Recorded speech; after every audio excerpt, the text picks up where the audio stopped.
ఉన్నారు,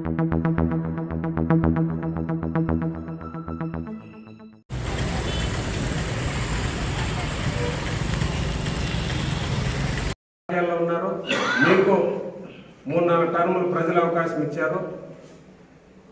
నియోజకవర్గానికి వ్యక్తిగతంగా మీరు తీసుకుని వచ్చినటువంటి ప్రాజెక్టులు కానీ, మీరు తెచ్చినటువంటి కాలేజీలు కానీ, లేదు మీరు నిర్మించినటువంటి మీ స్వచ్ఛందంగా నిర్మించినటువంటి మీ ట్రస్ట్ ఏదన్నా పెట్టి ప్రజలకు సేవ చేసినటువంటి కార్యం ఏదైనా ఒక్కటి ఉందా? పుంగనూరు నియోజకవర్గం కానీ, ఇప్పుడు పలమనేరు నియోజకవర్గం కానీ ఏది లేదు. కాబట్టి మీరు ఈ ప్రాంతానికి కానీ, ఇక్కడ ఉన్నటువంటి ప్రజలకు కానీ వ్యక్తిగతంగా ఏమీ చేసింది లేదు.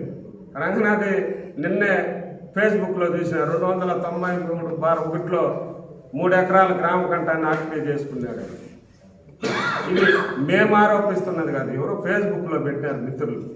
కాబట్టి ఇలాంటి తప్పుడు పనులు మనం చేయించినా చేయకూడదా అని మీరు ఆలోచించాలి. మనము ఎమ్మెల్యే గారి గురించి మాట్లాడేటప్పుడు, స్థాయిల గురించి మాట్లాడేటప్పుడు మనం ఏ స్థాయి అనేది మనం ఆలోచించుకుంటే బాగుంటుంది.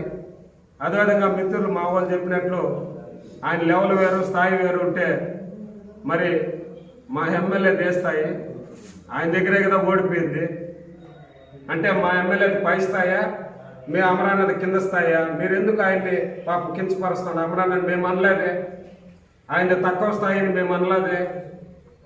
సరే పెద్ద స్థాయి ఆయన స్టేట్ లీడరు లేదంటే మంత్రి కదా, మన పెద్దరెడ్డి రామచంద్రారెడ్డి స్థాయి అనుకుంటే మొగోడైతే పుంగనూరులో విప్పు పోటీ చేయమను. ఆయన మొగోడైతే ఆయన స్థాయి వేరైతే, ఆయన స్థాయి పై లెవెల్ అయితే పుంగనూరులో పోటీ చేయి. నీ ప్రాతినిధ్యం వచ్చినటువంటి నియోజకవర్గమే కదా అది. గతంలో మా ఎమ్మెల్యే కింద అరే మా గతంలో అన్నావు నువ్వు, ఇతను చిన్నపిల్లాడు ఏమీ తెలుసు, బెంగళూరు నెంక చెన్నై నెంక వచ్చాడు, అరే ఎక్కడి నుంచో వచ్చి నేను ఓడించినాడు, నీ స్థాయి వేరే కాబట్టి పుంగనూరులో ఈసారి పోటీ చేయి. లేదు మాకంటే మీ వాళ్ళు నేను కించపరచాలని స్థాయిల గురించి మాట్లాడారు, లేదంటే అమరాన్నని మనము వాళ్ళు బాగా తిడితే వాళ్ళు కూడా అమరాన్ననే తిట్టి మనం సంతోషం పడదు. అంటే వీళ్ళెవరు అమరాన్న కోట్లు వేసిన వాళ్ళు కాదు. గతంలో అమరాన్నని తిట్టిన వాళ్ళే నా ముందరే తిట్టినారు. నిన్న మాట్లాడాలి పోర పుంగనూరు అని పోస్ట్ ఆఫీస్ ఓపెనింగ్ అప్పుడు.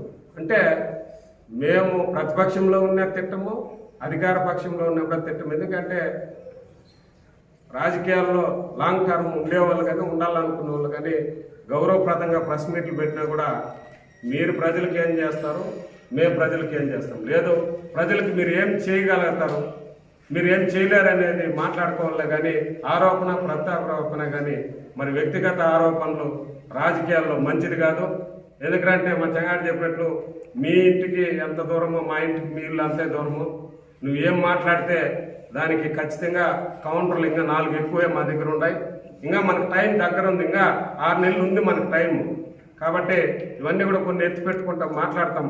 నెక్స్ట్ ఏమేమి మాట్లాడాలో ఖచ్చితంగా ఇంకా మీరు మాట్లాడిస్తే మీ నాయకుడిని మీరే దిగజార్చి ఆయన మా దగ్గర తిట్టించాలనుకుంటే ఖచ్చితంగా మేమేం చేయలేము, రాజకీయాల్లో మాట్లాడాల్సింది. కాబట్టి దయచేసి ఇలాంటి ప్రెస్ మీట్లు మా ఎమ్మెల్యే గారు చెప్పినట్లు, మా ఎమ్మెల్యే గారు చెప్పింది సభపై ఎందుకంటే అమర్నాథ్ రెడ్డి గారు మాట్లాడారు కాబట్టి మా ఎమ్మెల్యే గారు మాట్లాడినారు. ఇద్దరు ఎమ్మెల్యే సీట్కి పోటీ చేసిన వాళ్ళు ఇద్దరు స్థాయి ఒకటే. కాబట్టి ఆయన మాట్లాడినాడు, ఈయన మాట్లాడినాడు కాబట్టి ఈయనకి సమాధానం ఆయనే చెప్తే గౌరవప్రదంగా ఉంటుంది. మరి సమాధానం లేకనే దీన్ని దాటవేశారని ప్రజలందరూ అనుకుంటూ ఉన్నారు. ఆయన దగ్గర సమాధానం ఉంటే ఖచ్చితంగా ఆయన ప్రెస్ మీట్ పెట్టి సమాధానం చెప్పినారడి. లేదు మా ఎమ్మెల్యే గారు చెప్పినట్లు కాణిపాకంలో వచ్చి చెప్తామన్నారడి.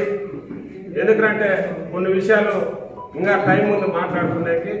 మా ఎమ్మెల్యే గారి సవాల్ని దయచేసి అమర్నాథ్ రెడ్డి లెవెల్ వేరే అమర్నాథ్ రెడ్డి స్వీకరిస్తే బాగుంటుంది ఈ సభాముఖంగా తెలియజేస్తూ, ఇలాంటి చౌకబార ఆరోపణలు చేయొద్దని మా మిత్రులకి సవినయంగా తెలియజేసుకుంటూ అవకాశం ఇచ్చిన పెద్దలందరూ కూడా